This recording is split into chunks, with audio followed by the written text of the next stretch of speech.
Ngayon ay susubukan natin at titikman itong mga coffee dito sa The Brew sa harap lang ng diwa ng Tarlac at sa mismong highway lamang na kung saan halos katapat niya ang Angel's Burger by one take one na kung saan unang kagat tinapay lahat. Nag-offer nga sila ng cold brew, milkshake, frap, and drinks na Yakult base. At promise, sa murang halaga, matitikman mo na ang quality at napakasarap na ice cold brew nila na kayang tumapat sa iba't ibang klase ng mga coffee shops dito sa Tarlac. Ka-level niya ang kape sa Calmante, Cafe Josefina, Capitons, at syempre kaya niya rin makipantay sa Starbucks. Promise mga Mars, walang eme.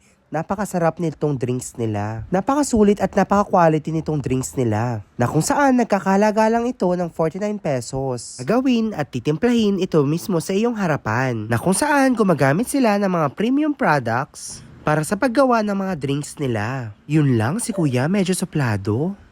Ayaw man lang mag-hi sa aking vlog. Kaya sige na nga. See you ulit sa next vlog. Bye-bye!